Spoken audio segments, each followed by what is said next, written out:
réélection du Vietnam au Conseil des droits de l'homme CDH de l'ONU pour la période 2026-2028 obtenue le 14 octobre avec 180 voix reflète la confiance internationale dans ses engagements concrets en la matière.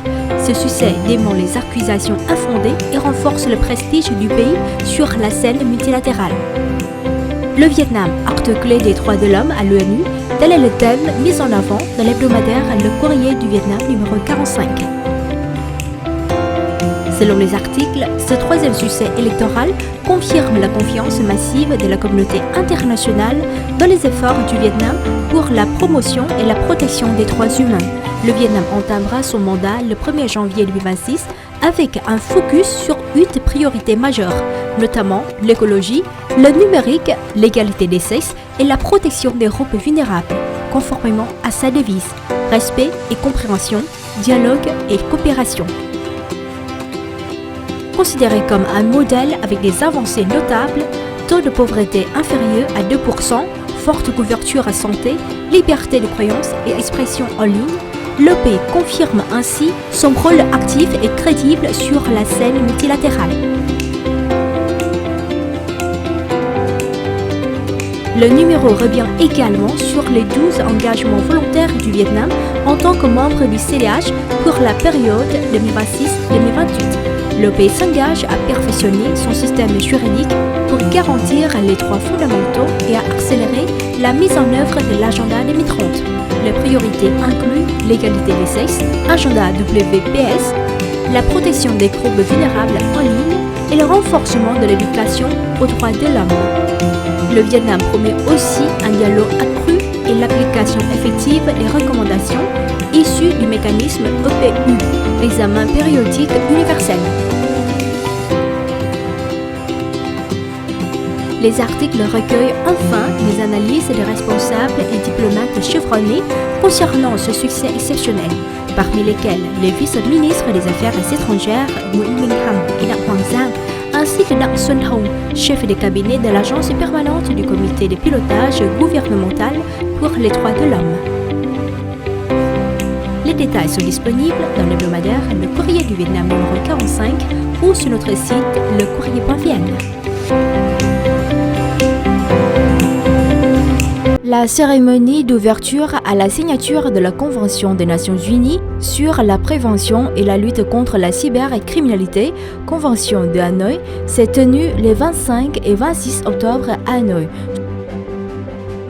Placée sous le thème « Lutter contre la cybercriminalité, partager la responsabilité, se tourner vers l'avenir », cette manifestation internationale organisée par le Vietnam marque une étape majeure dans les efforts mondiaux visant à renforcer la coopération internationale et à garantir la sécurité et la sûreté dans le cyberespace.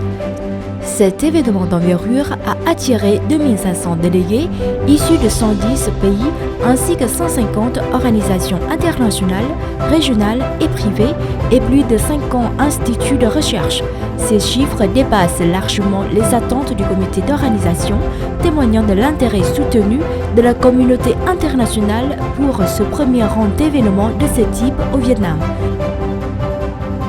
L'événement a suscité une large couverture médiatique, avec 400 journalistes représentant 189 agences de presse nationales et étrangères. Grâce à cette mobilisation, les activités de la cérémonie ont été relayées rapidement et largement auprès du public. En 2 jours, 72 pays ont signé la convention, dont 64 dès la première séance. Selon l'ONU, cette signature reflète une couverture géographique mondiale équilibrée, incluant 19 pays d'Asie-Pacifique, 21 d'Afrique, 19 de l'Union européenne et 12 d'Amérique latine, faisant de cet accord l'une des plus importantes cérémonies de signature des 10 dernières années. Les sessions plénières ont recueilli 71 discours de pays, d'organisations internationales et d'entreprises technologiques, apportant des contributions précieuses pour la mise en œuvre future de la Convention. Au total, plus de 8 séminaires thématiques et 37 événements annexes ont permis d'approfondir les échanges entre dirigeants et experts dans une atmosphère constructive et consensuelle. Au cours du développement de l'humanité, les sciences et les technologies ont permis à l'homme d'élargir sans cesse son espace de survie, d'interaction et de croissance. Aujourd'hui, nous sommes entrés dans l'espace numérique où chaque flux de signaux, chaque manipulation technologique et chaque interaction numérique peuvent avoir un impact profond sur la sécurité, l'économie, le développement et même l'avenir des nations. La signature constitue une étape importante dans le parcours commun vers un monde numérique plus sûr. Mais ce n'est que le début. Le véritable pouvoir de la Convention résidera dans la transformation des signatures en actions concrètes. La Convention de Hanoï marque donc une étape décisive dans la lutte mondiale contre ce type de criminalité sans frontières, affirmant le rôle actif, l'engagement et la position de précurseur du Vietnam au cœur de la gouvernance numérique internationale sûre et sécurisée. Pour le Vietnam, l'organisation de la cérémonie de signature représente non seulement un succès diplomatique du pays, mais aussi une reconnaissance croissante de son statut international, notamment en matière de sécurité numérique et de coopération technique mondiale. L'Agence vietnamienne de l'information, en coordination avec le groupe de l'industrie militaire et des télécommunications Vietten, vient d'organiser la cérémonie de la remise des prix du concours de photos et de vidéos La technologie avec le cœur. Ayant pour thème créativité vietnamienne, la voie vers la prospérité, ce prix est une activité concrète qui contribue à promouvoir l'esprit d'innovation, la créativité, l'application des sciences et technologies et la transformation numérique nationale, conformément à la résolution 57 du 22 décembre 2024 du Bureau politique. Le concours a rassemblé en 5 mois près de 1500 œuvres, dont 1131 œuvres clichés uniques, 229 ensembles d'œuvres photographiques et 122 œuvres de clips vidéo. Après les éliminatoires, le jury a décidé d'une sélection de 32 œuvres de clichés uniques, d'ensembles d'œuvres photographiques et de clips vidéo qui se verront décerner 3 premiers prix, 6 deuxième prix, 9 troisième prix et 14 prix d'encouragement. Par ailleurs, 63 œuvres emblématiques ont été sélectionnées pour être exposées lors de la cérémonie de remise des prix. Selon Vu Việt Trang, directrice de l'Agence vietnamienne de l'information, présidente du Conseil des prix, certaines œuvres illustrent la passion des élèves et des étudiants, la future génération du pays, pour l'apprentissage et l'exploration des technologies. D'autres immortalisent les moments où chacun maîtrise la technologie, concrétise ses idées créatives. Toutes ces œuvres touchent le cœur, là où l'amour, la passion et l'aspiration sont nourris par les avancées scientifiques et technologiques, suscitant la fierté des avancées technologiques à l'image du Vietnam. La deuxième saison du concours s'achève, mais le voyage créatif venu du cœur continue. Grâce à la technologie, à l'aspiration et à l'amour de la communauté, chacun continuera d'écrire le rêve de prospérité d'un Vietnam renouvelé.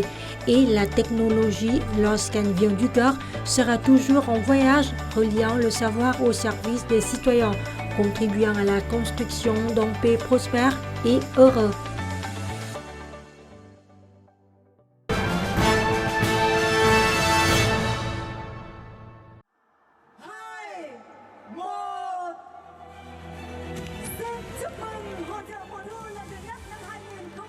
Placé sous le thème « Relier l'humain à la production et au commerce », la première foire d'automne 2025 se tient du 26 octobre au 4 novembre au Centre d'exposition nationale du Vietnam à Đông Anh, Hanoï. Cet événement économique et culturel d'envergure réunit environ 3000 stands répartis en 5 zones thématiques. La foire ne se limite pas à stimuler la consommation et à valoriser les produits vietnamiens de qualité. Elle constitue également une plateforme d'échanges commerciaux, d'investissement et de transfert technologique, notamment dans les domaines de l'économie verte, circulaire et de la transformation numérique.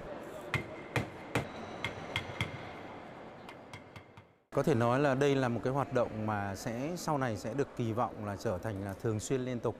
La foire d'automne est un événement national majeur, combinant la promotion de l'investissement, du commerce, du tourisme et de la culture, contribuant ainsi à renforcer la position du Vietnam sur la carte du commerce mondial.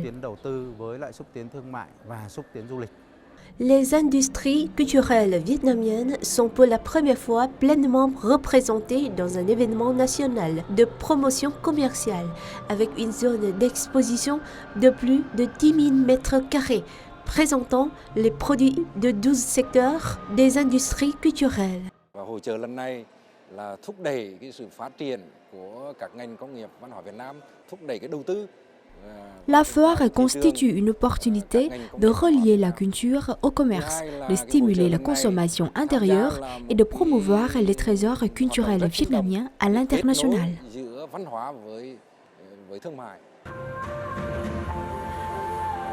Les organisateurs espèrent que l'événement deviendra un rendez-vous annuel du commerce et de la création artistique, ouvrant la voie à la création d'un cycle de foires de 4 saisons dans un avenir proche.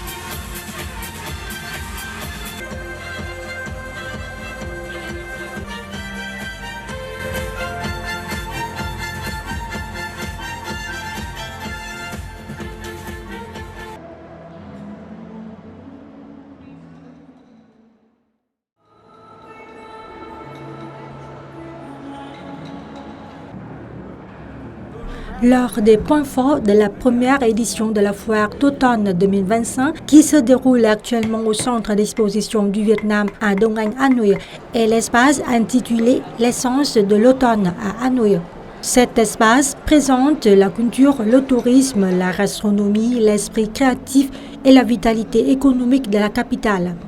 D'une superficie de 17 000 m², le hall 8 a été soigneusement conçu avec une gamme complète de couleurs, d'images et de saveurs invitant les visiteurs à ressentir l'atmosphère caractéristique de l'automne à Hanoï. Les visiteurs peuvent découvrir des produits typiques de célèbres villages artisanaux. Les artisans présentent directement les produits spécifiques de leur métier ou réalisent des démonstrations des techniques anciennes et raffinées.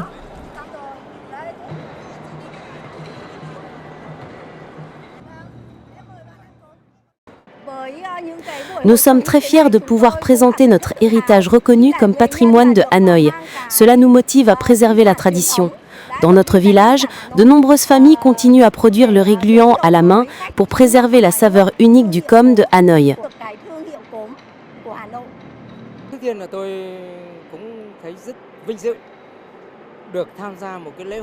Je suis très honorée de participer à la plus grande foire d'automne de tous les temps. À cette occasion, nous présentons les produits spéciaux de notre village de Peigne Angkor Thuy Ung et nous guidons les visiteurs à travers la découverte et la fabrication de leurs propres produits pour qu'ils comprennent mieux les spécificités uniques de notre métier.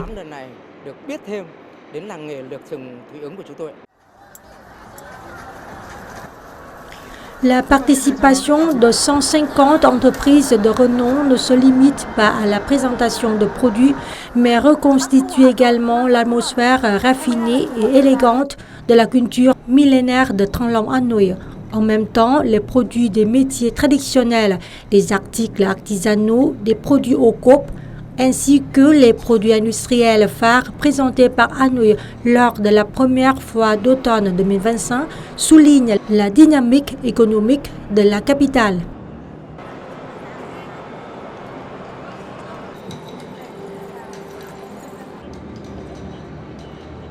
Đến đây thì chúng tôi gặp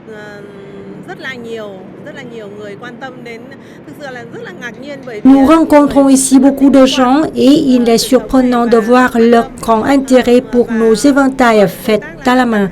Nous avons même eu des partenaires qui ont commandé cet éventail et des commandes d'exportation en provenance d'Europe.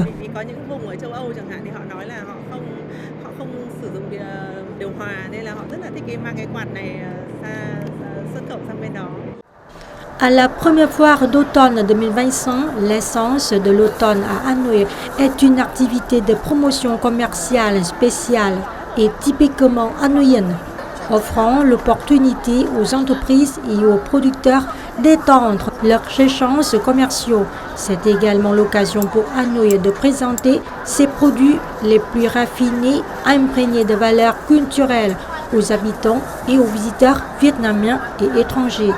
Plus qu'un simple espace dans la foire, l'essence de l'automne à Hanoï est une illustration concrète de la vision de développement de la capitale, un développement économique lié à la culture et au tourisme moderne, tout en préservant ses racines, intégré tout en conservant son identité propre